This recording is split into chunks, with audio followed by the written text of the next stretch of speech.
लाक्षागृह की घटना में प्राण बचाकर वन वन भटकते पांडवों की मुलाकात हिडिंबा नाम की राक्षसी से हुआ।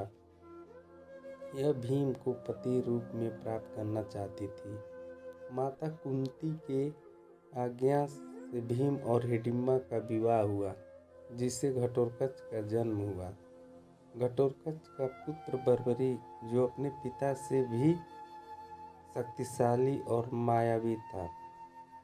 बर्बरीक देवी का उपासक था।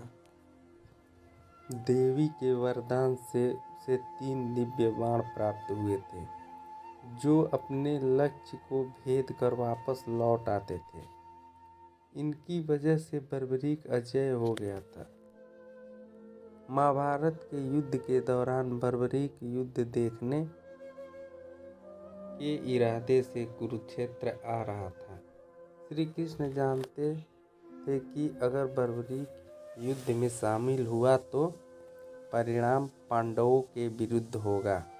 बर्बरीक को रोकने के लिए श्री कृष्ण गरीब ब्राह्मण बनकर बर्बरीक के सामने आए। अनजान बनते हुए श्री कृष्ण ने बर्बरीक से पूछा कि तुम कौन हो और कुरुक्षेत्र क्यों जा रहे हो।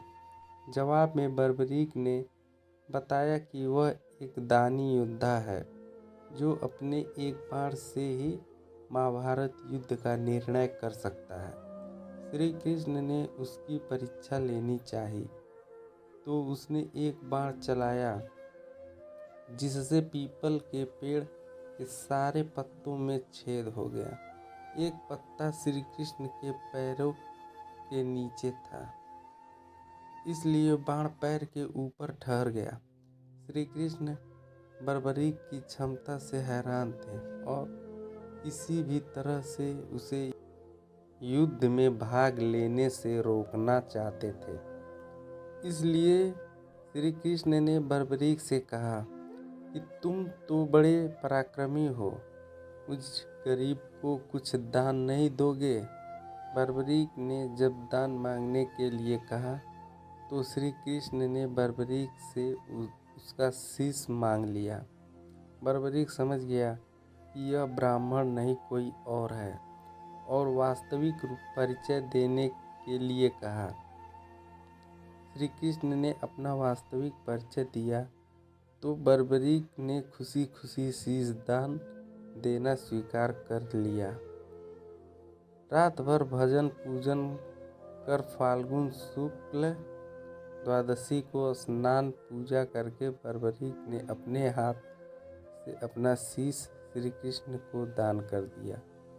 शीश दान से पहले बर्बरीक ने श्री कृष्ण से युद्ध देखने की इच्छा जताई थी, इसलिए श्री कृष्ण ने बर्बरीक के कटे शीश को युद्ध अवलोकन के लिए एक ऊंचे स्थान पर स्थापित कर दिया।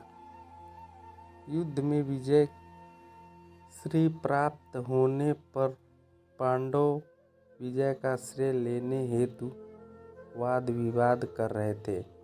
तब श्री कृष्ण ने कहा कि इसका निर्णय बर्बरीक का शीश कर सकता है।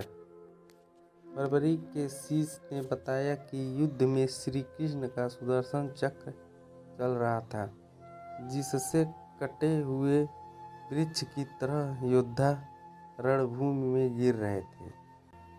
द्रौपदी महाकाली के रूप में रक्तपान कर रही थी। श्री कृष्ण ने प्रसन्न होकर बर्बरीक के उस कटे सिर को वरदान दिया कि कलयुग में तुम मेरे श्याम नाम से पूजित होगे। तुम्हारे स्मरण मात्र से ही भक्तों का कल्याण होगा और धर्म अर्थ काम मोक्ष की प्राप्ति होगी। जय श्री श्याम।